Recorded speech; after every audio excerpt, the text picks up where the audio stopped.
Hello guys, this is Mr. Griesel, and I'm going to show you how to do Worksheet A from Unit 4. First thing that you want to do is find the notes filled in for Unit 4.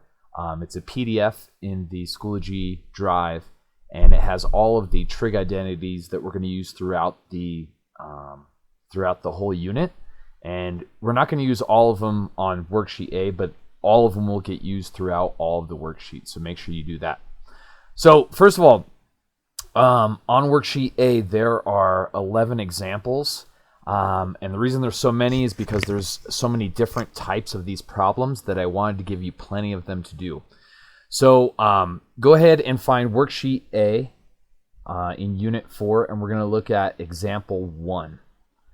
So if you're looking at letter A, what it's asking you to do is put this in terms of just sines and cosines. So that's really all we have to do. And then if we get something that can be simplified, just simplify it when we get to the end. So for example A, what you have is the tangent of x over the secant of x. So all we're going to do is look at our a trig identity worksheet, and we're going to replace the tangent with sine of x over cosine of x. And then on the bottom, we're going to replace secant of x with 1 over cosine of x. Once you've done that, it's really done in terms of putting it in terms of sines and cosines. That's all we have, our sines and cosines there. But to be good mathematicians, we need to reduce this a bit. So what we're going to do is copy dot flip, or keep change flip. So we're going to keep the top fraction. We're going to change it from division to multiplication, and then we're going to flip the bottom one over. So you'll get sine of x over cosine of x times cosine of x over 1. In that, the cosine of x and cosine of x are going to cancel each other out. So all you'll be left with is just sine of x over 1, and anything divided by 1 is just whatever it is. So we just get sine of x. So that problem's pretty straightforward. Let's go on to letter B. Okay, in example B, I goofed and started writing stuff, so that's why my hand's in that one. But we have sine of x plus cotangent of x times cosine of x. So first thing we do is just replace the only thing in that whole thing that we need to replace, which is the cotangent. Sine of x and cosine of x are already in terms of sine and cosine, so that's done. So this is what we get. In that, the 2 on the right are multiplying, and the sine of x out front is adding, so we have to do the multiplication first. So what you're going to get up top is cosine squared of x, because cosine multiplies times cosine, and sine of x will still be on the bottom. Now we can't add those together because sine of x out front is not a fraction, so we turn it into a fraction by putting it over 1. And then we got to make the bottoms the same so that we can add them up. So we multiply the first fraction by sine of x over sine of x. So you get sine squared of x over sine of x.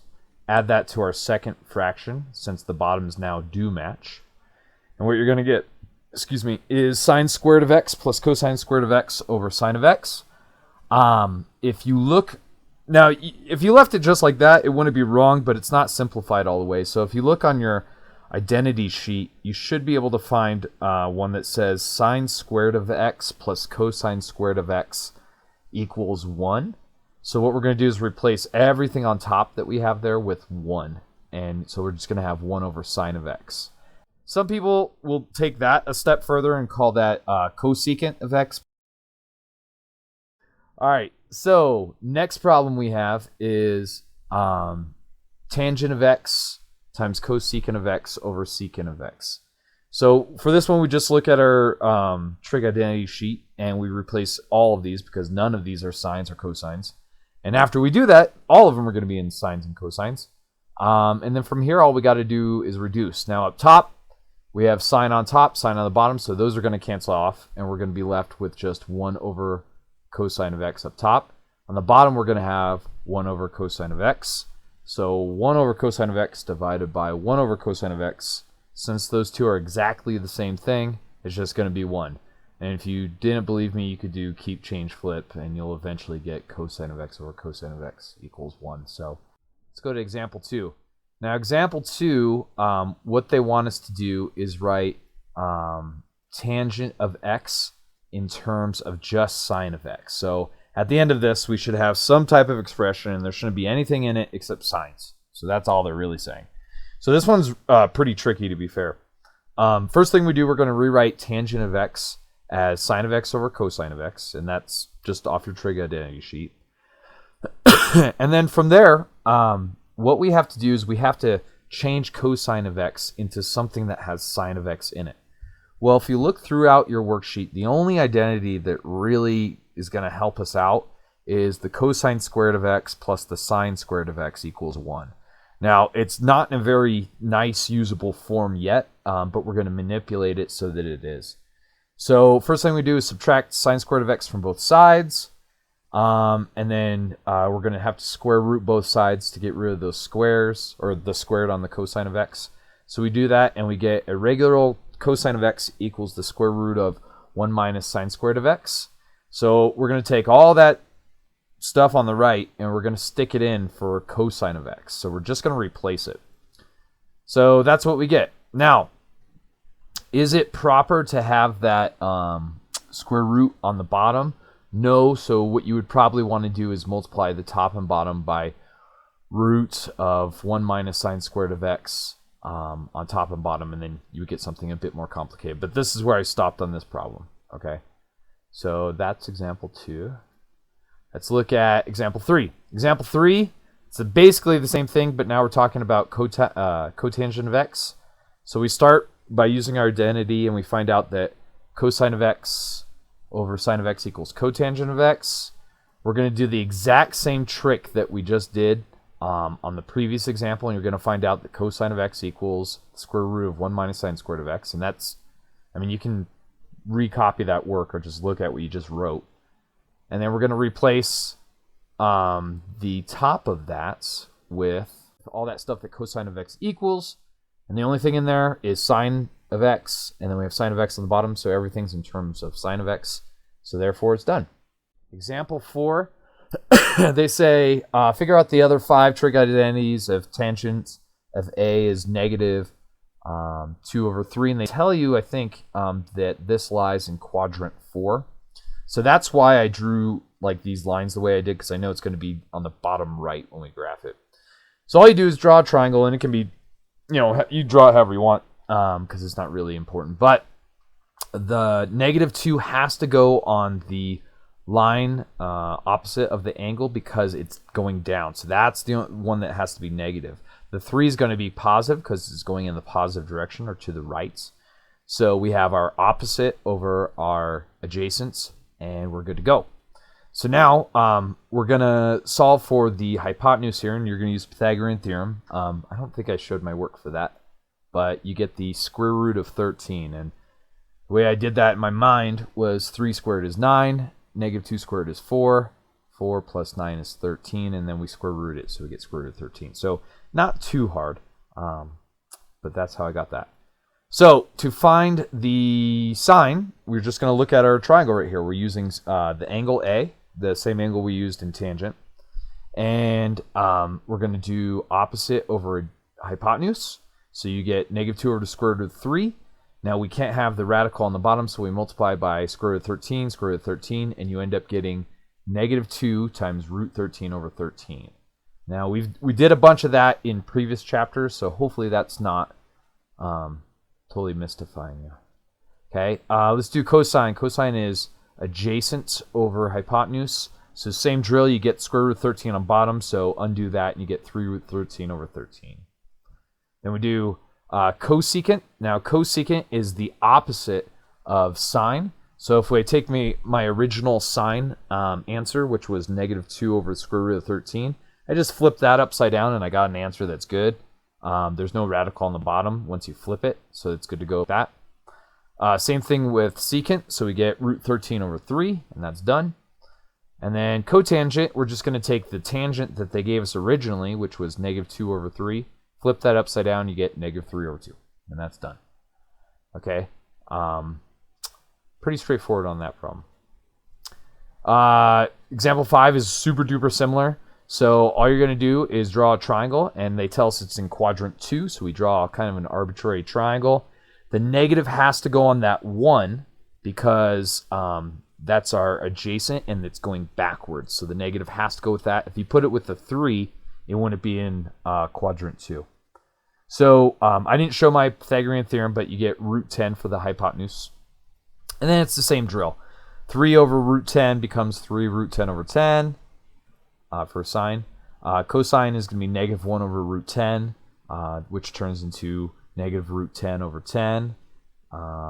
Tangent is just the opposite of our cotangent, which was given to us. So negative 3 over 1, which reduces to negative 3. And then cosecant is the opposite of sine, so we just flip over our original thing there, and we get root 10 over 3. And then secant is the opposite of cosine, so we flip that thing over, we get root 10 over negative 1, and that's just negative root 10. So pretty straightforward, I think, those problems. All right, now, excuse me. The next problem is probably the hardest problem on this entire worksheet. Maybe, I don't know. It's one of the hardest problems on here. We're doing the sine of arctangent of x. So first thing you're going to do for all of these is just draw a triangle. Now, we don't need to worry about what quadrants it's in, but I'm going to put it in the first quadrant just to make everything easy and positive. So for that arctangent of x, I'm going to treat that x as x over 1. So if I'm looking at the tangent of my angle near the origin, it's going to be opposite over adjacent. So x goes on the y line, and then the 1 goes on the x line. So I get x there and there, or x there and 1 right there. And then to find the hypotenuse, this one is a little trickier. I showed my work for it just because you end up getting root of x squared plus 1, and I showed all my work over there to the right. Now, once you have this triangle, the arc, tangent, and the x all of that is how we produce this triangle and gets us to this point.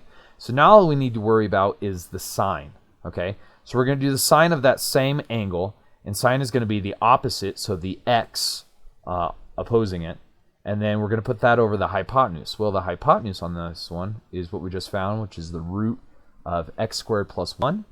So opposite over hypotenuse is x over square root of x squared plus 1. Can't have a radical on the bottom, so we multiply that by root x squared plus 1 over root x squared plus 1.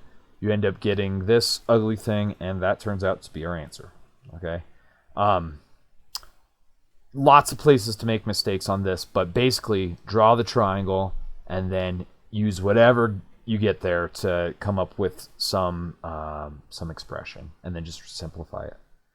Okay, the next one's kind of easy, and it looks like the same or a similar problem, but it turns out to be kind of easy. Let me show you what happens here. We have the secant of the arc cosine of x. So once again, we're going to use that cosine, and we're going to treat the x as x over 1. Cosine is adjacent, so that's why the x goes there. The hypotenuse is 1, so we put a 1 on the hypotenuse. And then to find that missing side, once again, we use Pythagorean theorem. We end up getting the root of 1 minus x squared, so that's how I got that. And then we do secant of that angle theta. So secant is the opposite of cosine. So instead of it being adjacent over hypotenuse, it's going to be hypotenuse over adjacent. And then this one turns out is just going to be 1 over x. So we really didn't need to find that third side at all because it just didn't come up. But this is what we got. So just 1 over x. So pretty straightforward. Okay. Now, for example 8, you have to use the identities on your sheets that talk about negatives, and I forget what they're called. I don't have that in front of me right now. But there's 4 of them for 4 different trig identities, and then there's 2 that work out to be really, really easy. And go through and look for them. That's how I came up with this first step. So the sine of negative x, we just pull that negative out front, and so it's just negative sine of x. Cotangent does the exact same thing, so that negative kind of comes out of the parentheses and goes out front. Now that is just an identity. You're not going to have to memorize that or anything, but that's how I came up with those 2 steps. So look on your trig identity worksheet for where I found those. Okay. From there, we have negative times negative, so that's going to end up being positive. But cotangent turns out to be cosine over sine. Instead of sine over cosine, it's cosine over sine because it's cotangent. The sines are going to cancel off, and negative times negative is positive, like I said, so we just get regular old cosine of x. So not a super hard problem, but you got to know a lot of different trig identities to get that one solved. Example 9, really similar. That negative that's inside the parentheses with this cosine is just going to disappear. Cosine's kind of a weird one. And so we end up just getting this. Now, since the bottoms of these two are exactly the same, we can add the tops and just keep the bottom the same, and you end up getting 2 over 1 minus cosine of x. And that's, I don't know, it seems kind of too easy, that problem, but that's what you get. So that's our answer. For the next two, they talk about, are these odd, even, or neither? So basically what this means is we're going to plug in a number, and it doesn't really matter what number you plug in. You can be nice to yourself and plug in an easy number, or you can, be hard on yourself and pick something really tough. I always pick 2. I don't know why I pick 2, but it always kind of works out for me. So there's 3 situations that can happen. There's odd, even, or neither. So let's look at each of these individually. So with even, let's say you plugged in 5 and negative 5 into your function. Well, if you plug in 5 and you get out of 13, you plug in a negative 5, you get out of 13. Those numbers are exactly the same, and that's what we call even. Odd is you plug in a 5 and a negative 5.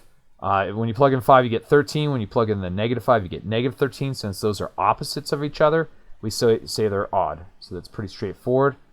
And then last is neither. So let's say you plug in a 5 and then you plug in a negative 5 separately. You get 13 for one of them, and then you get 24 for the other. That means they're neither. They don't do anything. Okay, so that's what each of those are. So for looking at example 10, I started off by plugging in 2 and negative 2 into this function separately. So when I plugged in 2, I just used a calculator, and I screwed up my approximately equal signs, but that's what I got. So I get 0.4988, and then when I plugged in negative 2, I got negative 0.4988. So since those are opposite of each other, I just say it's odd. So pretty straightforward. Now if you look at example 11, we have sine of t plus cosine of t. Well, I plugged in 2, and I plugged in negative 2. So for 2, I got 1.034, and for negative 2, I got 0.964. These two are not opposite of each other, and they're not the same, so we just say these are neither. Okay, so that's all 11 examples. Please go through those, take your time, rewind it, go back, and if there's something I didn't explain or explained it too fast, just listen to it again. If you have any questions on anything I said or showed, feel free to email me.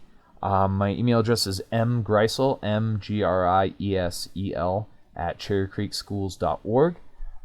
And I should be able to get back to you pretty quick on any questions.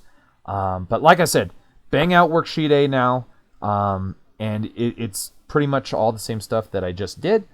And I will drop the Unit 4 Worksheet B video pretty soon here. So work through Worksheet A, and then we'll be good to go. Okay? Okay, I guess that's it. Have a good day. Wash your hands. Bye.